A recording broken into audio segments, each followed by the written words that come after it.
যাচ্ছি প্রিয় দর্শক, মানচিত্র নিয়মিত আয়োজন কথোপকথনে। আজ আমরা দেখতে পাচ্ছি মধ্যপ্রাচ্যের পরিস্থিতি কিভাবে মুহূর্তের মধ্যে নিয়ন্ত্রণের বাইরে চলে যাচ্ছে। শুরুতেই আজকের ব্রেকিং হেডলাইন্সগুলো একটু শুনে নিন।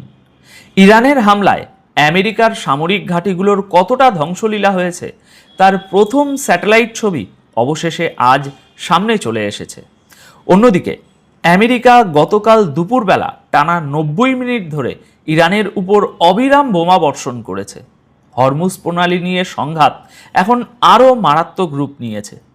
আমেরিকার সমস্ত হুমকিকে ধোঁয়ায় উড়িয়ে দিয়ে ইরান হরমুজে জাহাজগুলোর উপর সরাসরি ফায়ার শট চালিয়েছে আবারও কাল। আর এর সাথেই দেখবেন ডোনাল্ড ট্রাম্প কিভাবে মিনাব স্কুলে নিহত 150 জনেরও বেশি ইরানি শিশুর মৃত্যু নিয়ে প্রশ্ন তুলে দিয়েছেন। এমনকি আমেরিকার বোমাবাজিতে আতঙ্কিত হয়ে জঙ্গলের বন্য প্রাণীরা পর্যন্ত কেন শহরের রাস্তায় নেমে এসেছে সেটাও আজ আপনাদের দেখাবো। হেডলাইন্স তো শুনলেন, কিন্তু আসল খবরগুলো এর চেয়েও অনেক বেশি গভীর। চলুন খবরের বিস্তারিত শুরু করা যাক। দর্শক, ইরান যখন আরব দেশগুলোতে থাকা আমেরিকার সামরিক ঘাঁটিগুলোতে একের পর এক মিসাইল আর ড্রোন ফেলছিল, তখন ভিতরের আসল ক্ষতিটা কতটুকু হয়েছে তার কোনো ছবি এতদিন সামনে আসেনি। সম্ভবত আমেরিকা কখনোই সেই ছবি সামনে আনতো না, কিন্তু স্যাটেলাইট ছবির কল্যাণে অবশেষে ইরানের হামলার সেই ধ্বংসলীলার ঝলক দুনিয়ার সামনে আজ একটু একটু করে আসতে শুরু করেছে। গতকাল 15 জুলাই সন্ধ্যায় কিছু নতুন স্যাটেলাইট ছবি সামনে আসে। সবচেয়ে মজার ব্যাপার হলো, এই ছবিগুলো কোনো ইরানি মিডিয়া নয়, বরং ইসরায়েল ও আমেরিকার সমর্থক সোশ্যাল মিডিয়া হ্যান্ডেলগুলোই প্রথম ফাঁস করেছে। এই ছবিগুলোতে স্পষ্ট দেখা যাচ্ছে কাতারে অবস্থিত আমেরিকার আল উদেদ এয়ারবেসের ভিতরে ফাইটার জেট মেইনটেনেন্স বিল্ডিংটি ইরানের ব্যালিস্টিক মিসাইলের আঘাতে মারাত্মকভাবে ক্ষতিগ্রস্ত হয়েছে। আপনারা স্ক্রিনে যে ফাটল আর ধ্বংসস্তূপ দেখছেন, এটাই হলো সেই ক্ষতির প্রমাণ। আমেরিকান সেনাবাহিনী এখনও এই স্যাটেলাইট ছবি নিয়ে কোনো মন্তব্য করেনি, আর আমরা আশাও করি না যে তারা নিজেদের এত বড় ক্ষতির কথা সহজে স্বীকার করবে। কিন্তু দর্শক, এখানে একটা জিনিস খুব মনোযোগ দিয়ে বুঝতে হবে। এই ছবিগুলো ঠিক এমন একটা সময়ে সামনে এসেছে যখন গতকাল 15 জুলাই সন্ধ্যায় ইরানের পররাষ্ট্রমন্ত্রী আব্বাস আরাগাচি কাতারে পৌঁছেছেন। তিনি মূলত কাতারের প্রয়াত সাবেক আমিরকে শ্রদ্ধা জানাতে সেখানে গেছেন। আপনারা জানেন, ইরান বারবার বলে এসেছে যে কাতার বা অন্য কোনো আরব দেশের সাথে তাদের কোনো শত্রুতা নেই। তাদের মূল সংঘাত শুধু ওই দেশগুলোতে থাকা আমেরিকান মিলিটারির সাথে। তাই লজিক্যালি চিন্তা করলে বোঝা যায় আব্বাস আরাগাচির এই কাতার সফর শুধু একটা শোক যাপন সফর নয়, এর মাধ্যমে কাতারের শীর্ষ নেতৃত্বের কাছে ইরানের সুপ্রিম লিডারের একটা অত্যন্ত গুরুত্বপূর্ণ বার্তাও হয়তো পৌঁছে দেওয়া হয়েছে। এদিকে আমেরিকাও কিন্তু বসে নেই। গতকাল 15 জুলাই দুপুরে আমেরিকা টানা 1.5 ঘন্টা ধরে ইরানের উপর এক ভয়াবহ হামলা চালিয়েছে। আমেরিকান মিলিটারির সেন্ট্রাল কমান্ড 15 জুলাই সন্ধ্যায় এই তথ্য প্রকাশ করে জানিয়েছে যে তারা প্রায় 90 মিনিট ধরে ইরানের বিরুদ্ধে অবিরাম এয়ার স্ট্রাইক করেছে। সেন্টকম বলছে ইরানের সময় অনুযায়ী দুপুর 3টের দিকে এই অপারেশন শেষ হয়। আমেরিকার দাবি, এই পুরো অপারেশনে তারা গ্রেটার টুনাব দ্বীপপুঞ্জে থাকা ইরানের coastal defence system, cruise missile storage এবং লঞ্চ সাইটগুলোতে প্রিসিশন স্ট্রাইক চালিয়েছে। আর এই পুরো ঘটনাটা ঘটেছে 15 জুলাই, একদম দিনের আলোতে। আমেরিকা বলছে এই হামলার মূল উদ্দেশ্য হল হরমুজ প্রণালীতে ইরানের সামরিক ক্ষমতাকে দুর্বল করা, যাতে তারা আর কোনো জাহাজে হামলা করতে না পারে। এর মানে কি বুঝতে পারছেন দর্শক?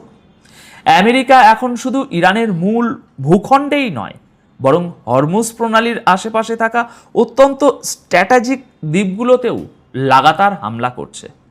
এই হামলাগুলো পরিষ্কার প্রমাণ করে যে আমেরিকা এই মুহূর্তে এক বিন্দুও পিছু হটার মুডে নেই এবং হরমুজ প্রণালীর দখল নিয়ে সংঘাত এখন চরমে পৌঁছেছে। আসল যুদ্ধটা এখন এই হরমুজ প্রণালীকে ঘিরেই তৈরি হচ্ছে। আমেরিকা এত বোমা ফেলছে, এত চাপ দিচ্ছে, কিন্তু হরমুজ প্রণালীতে আসল পরিস্থিতিটা কি? আসল ব্যাপারটা হলো আমেরিকার এত চেষ্টার পরও ইরান ঠিক সেটাই করছে যেটা আমেরিকা আটকাতে চাইছে। গতকাল 15ই জুলাই সন্ধ্যায় আসা তাজা আপডেট অনুযায়ী ইরানের সরকারি মিডিয়া স্পষ্ট জানিয়ে দিয়েছে যে হরমুজ প্রণালী বাণিজ্যিক জাহাজের জন্য এখনও পুরোপুরি বন্ধ। তাসনিম নিউজ এজেন্সির এক রিপোর্টার জানিয়েছেন যে গত 24 ঘন্টার মধ্যে আইআরজিসি কমপক্ষে 2টি জাহাজকে ওয়ার্নিং শট ফায়ার করে আটকে দিয়েছে। দর্শক, যখন থেকে আমেরিকা আর ইসরায়েল ইরানের বিরুদ্ধে এই যুদ্ধ শুরু করেছে তখন থেকেই ইরান এই অত্যন্ত গুরুত্বপূর্ণ সামুদ্রিক পথটি নিজেদের কঠোর নিয়ন্ত্রণে নিয়ে নিয়েছে। আর এর ফলাফল কি হয়েছে? ফলাফল হয়েছে বিশ্বজুড়ে অপরিশোধিত তেল, সার এবং অন্যান্য নিত্য প্রয়োজনীয় জিনিসের দাম রকেটের মতো বেড়ে গেছে। এই যে আকাশ ছোঁয়া মূল্যস্ফীতি বা জিনিসপত্রের দাম বৃদ্ধি, এর আঁচ নিশ্চয়ই আপনাদের গায়েও লাগছে। আর ঠিক এই কারণেই হরমুজ প্রণালী এখন আর শুধু একটা সামুদ্রিক পথ নেই, এটা আমেরিকা ও ইরানের মধ্যে চলমান এই মহাযুদ্ধের সবচেয়ে বড় স্ট্র্যাটেজিক পয়েন্টে পরিণত হয়েছে। দর্শক, এবার ডোনাল্ড ট্রাম্পের এমন একটা কথা আপনাদের শোনাবো যা শুনলে আপনারা শিউরে উঠবেন। যুদ্ধের শুরুতে ইরানের মিনাব শহরের একটা স্কুলে যে ভয়াবহ হামলা হয়েছিল তা বিশ্ববাসী এখনও ভোলেনি। রিপোর্ট অনুযায়ী ওই হামলায় 150 জনেরও বেশি ছোট শিশু এবং স্কুল স্টাফ মারা গিয়েছিল। ওই হামলায় শত শত পরিবারের বুকে এমন ক্ষত তৈরি হয়েছিল যা তারা জীবনেও ভুলতে পারবে না। কিন্তু আজ সেই পরিবারগুলোর ন্যায় বিচার তো দূরের কথা, ওই হামলার সত্যতা নিয়েই ট্রাম্প প্রশ্ন তুলছেন। গতকাল 15ই জুলাই সন্ধ্যায় ডোনাল্ড ট্রাম্পের একটি ইন্টারভিউ সামনে আসে। যখন তাকে মিনাব স্কুলের ওই হামলা সম্পর্কে জিজ্ঞাসা করা হয়, ট্রাম্প সোজা বলে দেন, আমার মনে হয় না কেউ কোনোদিন জানতে পারবে যে সেখানে আসলে কি ঘটেছিল। এখানেই শেষ নয়, ট্রাম্প আরও বলেন, এমনও হতে পারে যে আপনারা যে ছবিগুলো দেখছেন সেগুলো আর্টিফিশিয়াল ইন্টেলিজেন্স বা এআই দিয়ে বানানো নকল ছবি। ট্রাম্প দাবি করেন যে এই ঘটনার কোনো চূড়ান্ত রিপোর্ট কোনোদিনও সামনে আসবে না। একটু ভেবে দেখুন দর্শক, যে হামলায় শত শত মায়ের কোল খালি হয়ে গেল, এতগুলো বাচ্চা মারা গেল, সেই হামলার ছবিগুলোকে এখন ফেক বা নকল বলা হচ্ছে। কেন জানেন? কারণ ওই বাচ্চাদের খুনের দায় সরাসরি আমেরিকার ঘাড়ে এসে পড়েছে। ওই হামলায় আমেরিকার টমাহক মিসাইল ব্যবহার করা হয়েছিল, ডবল ট্যাপ অ্যাটাক হয়েছিল, যা পুরো বিশ্ব দেখেছে। আর এখন ডোনাল্ড ট্রাম্পের এই অমানবিক মন্তব্যের পর মিনাব স্কুলের হামলা নিয়ে আন্তর্জাতিক বিতর্ক আরও তীব্র হতে চলেছে। নিজেদের অপরাধ ঢাকতে এখন তারা মৃত শিশুদের ছবিকে এআই বলে চেষ্টা করছে। দর্শক, এবার আমি আপনাদের এমন একটা খবর বলবো যা প্রমাণ করে যে যুদ্ধের আগুন কতটা নিষ্ঠুর। গতকাল 15ই জুলাই সন্ধ্যায় ইরানি মিডিয়া একটি খবর প্রকাশ করেছে। হরমুজ প্রণালীর উত্তর পশ্চিমে অবস্থিত খার্গ আইল্যান্ডে আমেরিকা লাগাতার বোমাবর্ষণ করছে। আর এই প্রচণ্ড বিস্ফোরণের শব্দে আতঙ্কিত হয়ে একপাল হরিণ জঙ্গল ছেড়ে সোজা শহরের রাস্তায় নেমে এসেছে। বোমার ভয়ে প্রাণ বাঁচাতে এই নিরীহ বন্যপ্রাণীরা আজ মানুষের লোকালয়ে আশ্রয় খুঁজতে বাধ্য হচ্ছে। এই ছবিগুলো আমাদের মনে করিয়ে দেয় দর্শক, যুদ্ধ শুধু মানুষের ঘর ভাঙে না, এর প্রভাব ওই নিরীহ বোবা প্রাণীদের উপরও গিয়ে পড়ে, যারা বোমার শব্দে নিজেদের শেষ আশ্রয়টুকুও হারাতে বাধ্য হয়। দর্শক, আমরা দেখছি কিভাবে বিশ্ব এক ধ্বংসের দিকে এগিয়ে যাচ্ছে। একদিকে আমেরিকার মরিয়া হয়ে ওঠা, অন্যদিকে ইরানের নাছোড়বান্দা প্রতিরোধ। আপনাদের কি মনে হয়, ডোনাল্ড ট্রাম্প কি পারবেন তার এই মিথ্যে বয়ান দিয়ে মিনাব স্কুলের ওই বিশাল হামলার দায় এড়াতে? নিচ্ছে মার্কিন যুক্তরাষ্ট্র। এক আরব কার্টুনিস্ট চমৎকার একটি কার্টুন এঁকেছে। সেখানে দেখা যাচ্ছে ইরানে হামলা করার ব্যাপারে আরব ভূখণ্ডের আরব দেশগুলো থেকে কামান দাগছে ডোনাল্ড ট্রাম্প। কিন্তু যখন ইরানের পাল্টা হামলা আসছে তখন আরবদেরকেই ঢাল বানিয়ে ব্যবহার করছে ডোনাল্ড ট্রাম্প। এখন পর্যন্ত কোনো মার্কিন সেনার নিহত কিংবা আহতের সংবাদ না পাওয়া গেলেও কুয়েতি সেনারা হতাহত হয়েছে। প্রিয় দর্শক, আরব ইসরায়েল যুদ্ধের আরব আহ, ইরান এবং আমেরিকা যুদ্ধের সবশেষ সংবাদ নিয়ে আজকে 17ই জুলাই লেটেস্ট আপডেটে স্বাগত জানাচ্ছি তুরস্ক থেকে। আমি জাহিদুল ইসলাম। আরবদের এই মার খাওয়াকে আপনারা কিভাবে দেখছেন? এতে কি আপনাদের মন খারাপ, নাকি ইরান উচিত বিচার করেছে? ইরান কিন্তু টার্গেট করেছে আরবদের নয়, বরং মার্কিন ঘাঁটিতে। তাহলে কি মার্কিন ঘাঁটির দারোয়ানের দায়িত্ব পালন করছিল এই কুয়েতি সেনারা? প্রিয় দর্শক, আমরা আজকে ইন্টারন্যাশনাল নিউজে যাওয়ার আগে বাংলাদেশ রিলেটেড একটি সংবাদ জানাতে চাই। বাংলাদেশ সেনাবাহিনী নিয়ে একটি নতুন মন্তব্য করেছে ভারতের অবসরপ্রাপ্ত lieutenant general M K Das. ভারতের এই দাস বলেছেন, বাংলাদেশ সেনাবাহিনীর নতুন ব্যাটালিয়নগুলোতে রণধ্বনি জয় বাংলা থেকে পরিবর্তন করে আল্লাহু আকবার করা হয়েছে। এতেই বোঝা যায় যে বাংলাদেশ ও পাকিস্তান সেনাবাহিনীর মধ্যে গভীর সম্পর্ক তৈরি হয়েছে। বাংলাদেশের সেনাবাহিনীর জন্য 4টি নতুন কোম্পানি করা হয়েছে, তার নাম 4 খলিফার নামে। সেই সংবাদ আমরা তুর্কিপিডিয়ার লাইভে জানিয়েছি। বাংলাদেশের জনগণ সেটাকে অত্যন্ত আনন্দ চিত্তে গ্রহণ করেছে। হযরত আবু বকর রাদিয়াল্লাহু, ওমর, উসমান, আলী রাদিয়াল্লাহু। কিন্তু অফিসিয়ালি বাংলাদেশের রণধ্বনি জয় বাংলা থেকে আল্লাহু আকবার করেছে কিনা এই ধরনের কোনো তথ্য আমাদের কাছে নেই। কিন্তু বাংলাদেশের সেনাবাহিনীর সদস্যরা, শুধু সেনাবাহিনী নয়, বাংলাদেশের বর্ডার গার্ড সহ বাংলাদেশের মানুষের কাছে আল্লাহু আকবার একটা খুব জনপ্রিয় স্লোগান। মুসলিম সংখ্যাগরিষ্ঠ এই রাষ্ট্রটির হাজার বছরের ঐতিহ্য আল্লাহু আকবার, নারায়ে তাকবীর। সেই ফখরুদ্দিন মোবারক শাহ থেকে শুরু করে, শামসুদ্দিন ইলিয়াস শাহ থেকে শুরু করে, গিয়াসুদ্দিন আজম শাহ থেকে শুরু করে, ইসলাম খাঁ থেকে শুরু করে, শাহজাদা সুজা থেকে শুরু করে সকল বাংলার সুলতানদের স্লোগান ছিল নারায়ে তাকবীর, আল্লাহু আকবার। এবং এটাই বাংলাদেশের সেনাবাহিনীর সদস্যরা স্লোগান দিয়েছে। নারায়ে তাকবীর slogan is not made in Pakistan, এটা পাকিস্তান থেকে আসেনি। এটা আমাদের প্রিয় রাসূল সাল্লাল্লাহু আলাইহি ওয়াসাল্লামের মক্কা থেকে এসেছে, এটা মদিনা থেকে এসেছে, এটা বদর, উহুদ, খন্দক থেকে এসেছে। এখন ভারতের দাদাবাবুদের আপত্তির মুখে আমরা কি নারায়ে তাকবীরের স্লোগান বাদ দিয়ে দেব? বাংলাদেশ সেনাবাহিনীর জন্য পারফেক্ট স্লোগান কোনটি? জয় বাংলা নাকি নারায়ে তাকবীর? কোন স্লোগান দিলে আমাদের শত্রুদের কলিজা কেঁপে ওঠে? কোন স্লোগান দিলে আমাদের সৈন্যদের শিরায় শিরায়, ধমনীতে ধমনীতে সাহসের আগ্নেয়গিরির অগ্নুৎপাত হয়? কমেন্টে জানাতে পারেন। নারায়ে তাকবীর, আল্লাহু আকবার বাংলাদেশ সেনাবাহিনীর স্লোগান হিসেবে দেখতে চান কিনা? অন্যদিকে আরেকটি সংবাদ দেব যে বাংলাদেশের শহীদ প্রেসিডেন্ট জিয়াউর রহমানের একজন হত্যাকারী ৪৫ বছর পর গ্রেপ্তার হয়েছে। আপনারা ইতিমধ্যেই জানতে পেরেছেন, শহীদ প্রেসিডেন্ট জিয়াউর রহমানকে যে ব্যক্তি প্রথম গুলি করেছিল এবং জিয়াউর রহমানকে চট্টগ্রামের পাহাড়ে যে দাফন করেছিল, সেই ব্যক্তি ৪৫ বছর পর ঢাকার ডিওএইচএস থেকে গ্রেপ্তার হয়েছে। তবে ঢাকায় আসার আগে এই ব্যক্তি লুকিয়েছিল ভারতে। ভারত তাকে নিরাপদ আশ্রয় দিয়েছে। কথা হলো, বাংলাদেশের প্রেসিডেন্টের খুনি কিভাবে ভারতে যায়, কিভাবে ভারতে লুকিয়ে থাকে?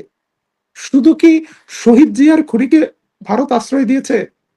বাংলাদেশের আরেকজন বিপ্লবী শহীদ ওসমান হাদির খুনি কোথায়? কোন দেশের জেলে? ভারতের জেলে।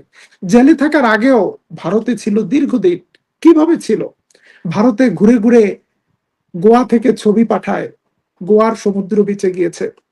ভারতের গোয়ায় কিভাবে প্রবেশ করলো হাদির খুনিরা? সেটা একটা বড় প্রশ্ন। আবার জুলাইয়ের খুনিরা কোথায়? তারাও ভারতে। বাংলাদেশের সকল ডাকাত, ক্রিমিনাল, মানি লন্ডারিং এবং এই পাচারকারীদের আশ্রয় কেন ভারতে হয়? এটা একটা বড় প্রশ্ন।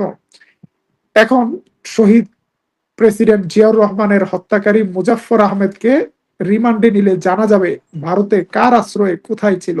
এবং জিয়ার হত্যাকাণ্ডের পেছনে ভারত জড়িত ছিল, ইন্দিরা গান্ধীর নির্দেশ ছিল বলে যেই তথ্য যে অভিযোগ রয়েছে সেটাও তদন্ত করে দেখা উচিত। সবকিছু মিলিয়ে বাংলাদেশের বর্তমান প্রধানমন্ত্রী তারেক রহমান সিদ্ধান্ত নিয়েছেন আপাতত তিনি ভারত সফর করবেন না। কারণ তারেক রহমান ক্ষমতায় আসার পর ভারত বাংলাদেশের সাথে বিমাতামূলক আচরণ শুরু করেছে। বাংলাদেশের সীমান্তে হাজার হাজার নিরপরাধ ভারতীয় মুসলমানদেরকে বাংলাদেশি বলে ঠেলে পাঠাচ্ছে, পুশিং করছে, বাংলাদেশের বর্ডারে গুলি চালাচ্ছে এবং বাংলাদেশ বিরোধী বিভিন্ন সাম্প্রদায়িক শক্তিগুলোকে উস্কানি দিচ্ছে। আপনারা দেখবেন জুলাই মাস আসার সাথে সাথে মুখোশ পরা একদল লোক জুলাইকে নিয়ে নানা ধরনের কথা বলতে ঢাকায় নেমেছে। আজকে ঢাকা প্রেস ক্লাবে মুখোশ পরে কিছু লোক রাস্তায় নেমেছে, তারা জুলাই বিপ্লবের বিরুদ্ধে কথা বলছে। এই মুখোশ পরাদের অর্থ দিচ্ছে কে, টাকা দিচ্ছে কে, শেল্টার দিচ্ছে কে? ঢাকার বুকে তারা কিভাবে জুলাই বিপ্লবের বিরুদ্ধে কথা বলে?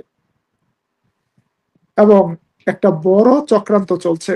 সেই চক্রান্তের কারণেই তারেক রহমান আপাতত ভারত যাবেন না। তিনি বরং যুক্তরাষ্ট্র সফর করার, জাপান সফর করার এবং তুরস্ক সফর করার চিন্তা করছেন। যেই দেশগুলোতে গেলে বাংলাদেশে বিনিয়োগ আসবে। সৌদি আরবে সফর করার চিন্তা করছেন। সৌদি আরব বাংলাদেশকে 500 মিলিয়ন ডলার থেকে শুরু করে আরো বেশি টাকা বিনিয়োগ করার কথা ভাবছে। প্রিয় দর্শক, ভারতের কথা বললে অনেকের গায়ে চুলকানি আসে। ভারতের কলকাতা এয়ারপোর্টে 133 বছরের একটি প্রাচীন মসজিদে নামাজ আদায় বন্ধ করে দিয়েছে শুভেন্দু সরকার এবং তার বিরুদ্ধে আজকে ভারতের কলকাতার মুসলমানরা 1 কোটি মুসলমান একটা গণজমায়েত, একটা নামাজ আদায়ের কর্মসূচি দিয়েছিল। সেখানে 144 ধারা জারি করেছে শুভেন্দু সরকার। ভারতের মুসলিম নেতাদেরকে সেই মসজিদে যেতে দেয়নি। এটা শুধু একটা কথা, গত 2-3 মাসে 23টি মসজিদ মাদ্রাসা ভাঙা হয়েছে ভারতে। তারপরেও ভারতের জন্য যাদের এত প্রেম, তাদের জন্য দিল্লি কলকাতার রাস্তা খোলা আছে। আর অনেকে কিন্তু সেখানে অতিথি হয়েছে। আমাদের একটাই জায়গা, সেটা হলো আমাদের প্রিয় বাংলাদেশ। প্রিয় দর্শক, আমরা আবারও ফিরে যাচ্ছি ইন্টারন্যাশনাল নিউজে। আজকে একটা চমকপ্রদ ঘটনা ঘটেছে। সেই ঘটনাটি হলো মার্কিন যুক্তরাষ্ট্রের প্রেসিডেন্ট ডোনাল্ড ট্রাম্প কোনো দেখা করার শিডিউল দিচ্ছে না নেতানিয়াহুকে। নেতানিয়াহুর পরিকল্পনা ছিল আগামী সপ্তাহের সোমবার ট্রাম্পের কাছে যাবে, ইরানের বিরুদ্ধে আরো কিছু উস্কানি দেওয়ার ব্যাপারে, লেবাননে হামলা করার ব্যাপারে, সিরিয়ার জমি দখল করার ব্যাপারে আরো কিছু ফন্দি ফিকির নিয়ে যাবে। কিন্তু ডোনাল্ড ট্রাম্প কোনো পাত্তা দিচ্ছে না নেতানিয়াহুকে। প্রায় 2 সপ্তাহ ধরে ট্রাম্প এবং নেতানিয়াহুর মধ্যে একটা টানাপোড়েন চলছে। অনেকগুলো বিষয় নিয়ে টানাপোড়েন। তার মধ্যে যেই বিষয়টি গুরুত্বপূর্ণ সেটা হলো নেতানিয়াহুর কথা মতো না চললেই ট্রাম্পকে চাঁচাছোলা সমালোচনা করছে নেতানিয়াহু। এর আগের অনেক প্রেসিডেন্টকে এই ধরনের অপমান অপদস্থ করেছে নেতানিয়াহু। বারাক ওবামা যখন শেষ দিকে ক্ষমতার, নেতানিয়াহু হোয়াইট হাউসে বসে বারাক ওবামার পায়ের উপর পা দিয়ে, মানে বারাক ওবামার সামনে পায়ের উপর পা তুলে খুবই অহংকারী ভঙ্গিতে বারাক ওবামাকে তুচ্ছ-তাচ্ছিল্য করেছিল। এখনো ক্ষমতা হাতে আছে ডোনাল্ড ট্রাম্পের।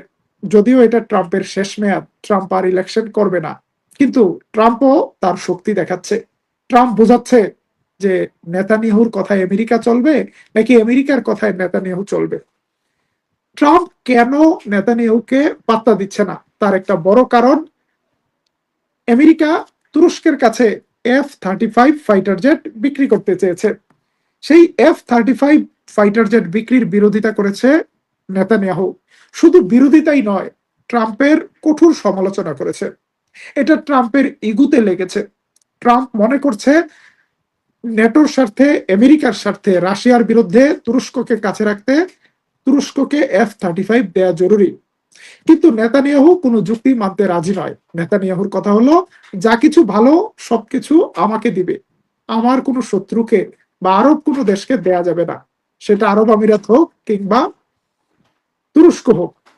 এবং এই সব কারণে ডোনাল্ড ট্রাম্পকে আন্ডার এস্টিমেট করার কারণে, আন্ডারমাইন করার কারণে এবার নেতানিয়াহুকে দূরে সরিয়ে রাখছে ট্রাম্প, হোয়াইট হাউসে ভিড়তে দিচ্ছে না।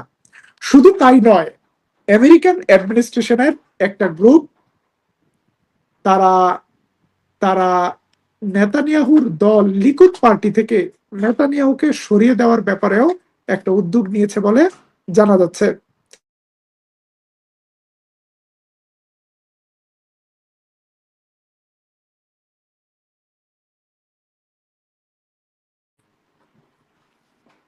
নেতানিয়াহুর জন্য হয়তো এই নির্বাচনই শেষ নির্বাচন, এবং নির্বাচনের মধ্যে নেতানিয়াহুর একটা লজ্জাজনক পরাজয়ের পূর্বাভাস দিচ্ছে অনেক মিডিয়া। নেতানিয়াহু তার শেষ চেষ্টা হিসেবে সবকিছু করার চেষ্টা করছেন। প্রিয় দর্শক, এবার চলে আসি হরমুজ প্রণালীর সংবাদে। গতকাল রাতে হরমুজ প্রণালী দিয়ে মাত্র 8টি জাহাজ চলাচল করেছে। এটা গত 3 সপ্তাহের মধ্যে সর্বনিম্ন জাহাজ চলাচল। ইরান বলেছে যতক্ষণ পর্যন্ত ইরানের দক্ষিণ উপকূলে হামলা বন্ধ না হবে ততক্ষণ পর্যন্ত হরমুজ প্রণালী কোনোভাবেই নিরাপদ চলাচলের ব্যবস্থা থাকবে না।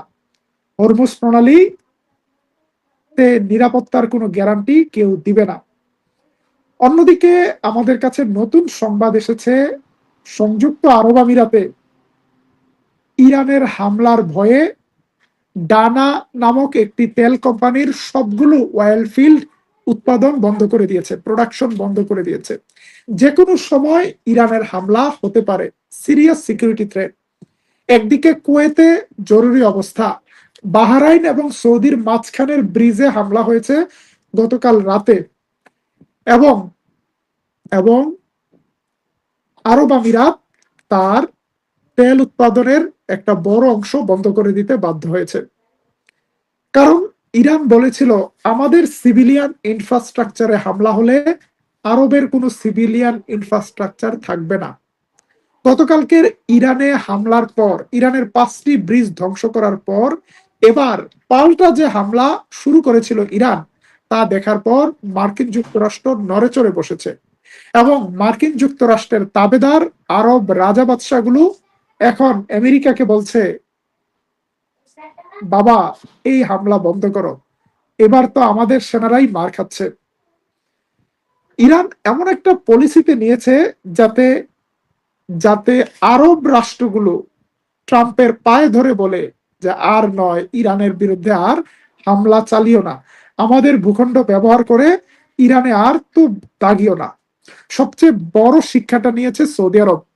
গতবার দফায় দফায় সৌদি আরব থেকে ইরানে হামলা হয়েছিল, এবং তার কারণে ইরান সৌদিকে যেভাবে হামলা করেছিল, সে হামলা শুধুমাত্র পারস্য উপসাগর নয়, লোহিত সাগর পর্যন্ত ছড়িয়ে গিয়েছিল।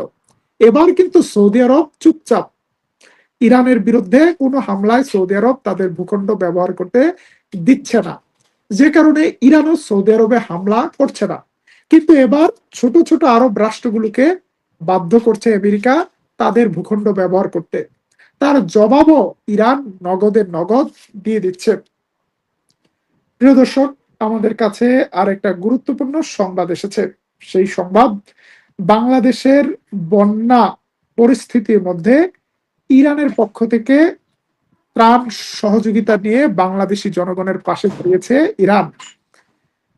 ভারতের ফারাক্কা বাঁধ সহ বিভিন্ন বাঁধে ছেড়ে দেওয়ার কারণে বাংলাদেশে বন্যা পরিস্থিতি অবনতি হওয়ায় ইরান বাংলাদেশের জনগণের পাশে দাঁড়িয়েছে।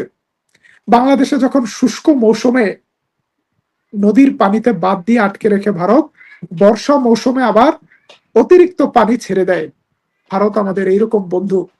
তারপরেও কিছু মানুষের ভারতের প্রতি ব্যাপক দরদ। আমরা ভাবি এই দরদের উৎস কোথায়? আপনাদের বেশ কিছু প্রশ্ন আছে, আমি প্রশ্নের উত্তর দেওয়ার চেষ্টা করব। পশ্চিমবঙ্গের দুর্গাপুর থেকে আমাদের একজন দর্শক যুক্ত হয়েছেন। পশ্চিমবঙ্গের সবচেয়ে বড় মসজিদ, শুধু পশ্চিমবঙ্গ নয়, জুরবঙ্গ, নিখিল বঙ্গ, পুরু বঙ্গ, বাংলার বেঙ্গল সালতানাতের সবচেয়ে বড় মসজিদ, পুরো উপমহাদেশের সবচেয়ে বড় মসজিদ মালদা মসজিদকে আদিনা মন্দির বানাতে চায় ভারতের একদল উগ্র সনাতনী। এবং আগামী 27 জুলাই তারা কর্মসূচি দিয়েছে, মালদা আদিনা মসজিদে তারা একটা বিশেষ পূজার আয়োজন করবে। এখন বাংলাদেশে, পশ্চিমবঙ্গের মুসলমানদের কোনো পাল্টা কর্মসূচি দেয়া প্রয়োজন কিনা?